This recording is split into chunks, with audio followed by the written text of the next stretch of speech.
The first to speak this afternoon from 2021 is Joel Berman, class of 76, founder, CEO of Iatric Systems, was a 330-employee company based in 40 states, Canada, and the UK. After 28 years, he sold for a all-cash transaction in 2018 to the Harris Healthcare Group. He created the Sandra Rosenbaum School of Social Work at the University of Wisconsin, serves on the advisory board at the E-Center. Joel, welcome.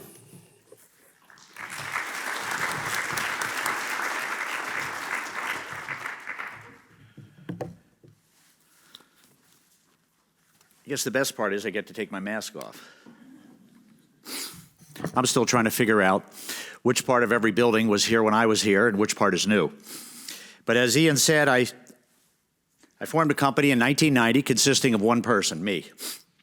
And I would go from hospital to hospital working on their computer systems, sitting at terminals in a room by myself.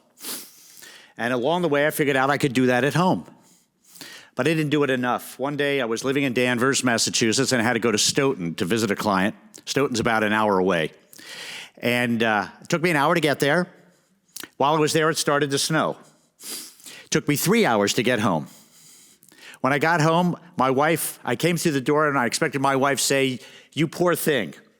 She instead said, "Boy, are you stupid."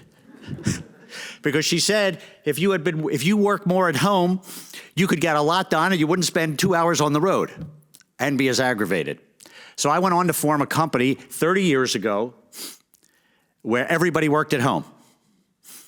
And I saw the advantages and the disadvantages and the problems that come with it. Now, you may say, okay, Joel, that's great. What does that have to do with today? Obviously, the pandemic happened and the rest of the world discovered working at home or working remotely in some location.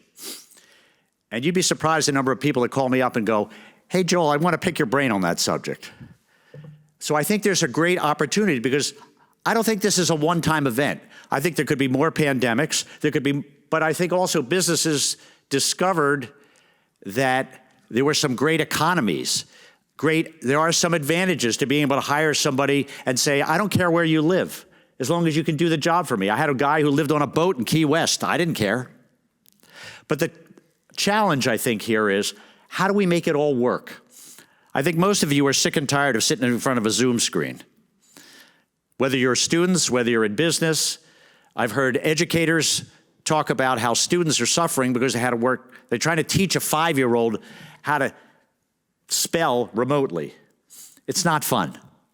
But I think there's an opportunity here for UNH to try to advance the whole topic, to try to create, is there a better way we could teach kids? Is there a better way that businesses could meet and collaborate? Because again, I don't think this is going to go away anytime soon. And I don't think anybody's given a lot of thought to this. Everybody just prays it'll all be over and we'll go back to the office. But I think people have learned a lot in the last year, and I think what's going to happen is you're going to see more and more of this. And I know one young individual who is dreading going back to the office now because he's kind of woke up one morning and said, "I could live anywhere and do my job." And I think that's really good for everyone because you could hire people all over the world and have them work for you. So anyway, I think there's a role for lots of different departments at UNH, whether it's ethics, whether it's sociology and how we relate to each other, whether it's the technology departments who figure out better ways to collaborate other than Zoom. But I think there's an opportunity. And I hope somebody will take me up on that someday. I forgot to thank all my congratulate all the other inductees and to thank Ian and the decision makers for the award. So thank you very much.